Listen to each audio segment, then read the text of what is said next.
আসসালামু আলাইকুম ভিউয়ার্স। তো আজকে একটি গুরুত্বপূর্ণ ভিডিও নিয়ে আপনাদের সামনে উপস্থিত হয়েছি। তো বিষয়টি হলো, যে কোনো বিষয় আমরা আমাদের জীবনের ফলাফল কিংবা সফলতার দিকে ছোটার চেষ্টা করি।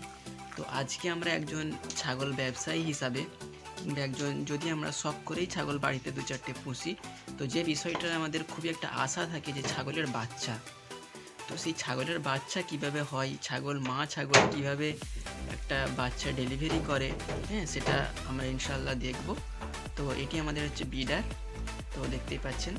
তো এটি একটি আমাদের বাড়িরই বাচ্চা, এখন বিডার হয়েছে, এই দেখুন। তো আমরা এখন আমরা এখন দেখব যে ছাগলের বাচ্চা কীভাবে ডেলিভারি হয়। হাতে কলমে আমরা করব এবং আমি নিজেই করব ইনশাআল্লাহ।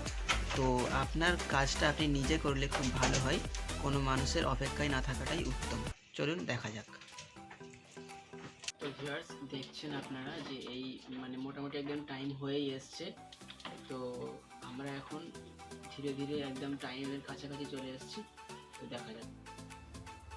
দেখুন,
তো ভিউয়ার্স, এইভাবে আপনাকে তারপরেই দুধ খাওয়াতে হবে বাচ্চাটিকে। আমি যেমন বাঁটটা ধরিয়ে দিচ্ছি ওর মুখে, সেরকম আপনাকে ধরিয়ে দিতে হবে। এবং কোনো কোনো ছাগল এরকম দাঁড়াতে পারে না, খুব দুর্বল হয়, তাদের কোলে করে আপনাদের দুধটা খাইয়ে দিতে হবে। এবং খুব বেশি দুধ খাবে না, প্রথম দুধটা আপনাকে অবশ্যই খাওয়াতে হবে। কেউ দুধে ফেলে দেয়, খুবই ভুল করেন তারা। এবং এই দুধটা খাওয়ানোর পরবর্তীতে তাকে রেস্টে রাখতে হবে। আমি আগেই বলেছি গরমে রাখতে হবে একদম, এবং মা ছাগলটিকেও রেস্ট দিতে হবে। গরম পানি দিয়ে পিছন দিকটা ধুইয়ে দিতে পারেন। দেখুন ফুলটা এখনও পড়েনি। তো ভিউয়ার্স, এইভাবেই আপনি ধীরে ধীরে একটি বাচ্চা ডেলিভারি করতে পারবেন এবং উপকৃত হবেন ইনশাআল্লাহ। আরও এইরকম শিক্ষণীয় ভিডিও এবং ছাগল সংক্রান্ত বিভিন্ন রোগ, আরও বিভিন্ন বিষয় জানার জন্য অবশ্যই চ্যানেলটি সাবস্ক্রাইব করবেন, লাইক করবেন। ভিউয়ার্স, আজকের মতো এ পর্যন্তই। আসসালামু আলাইকুম ওয়া রাহমাতুল্লাহ।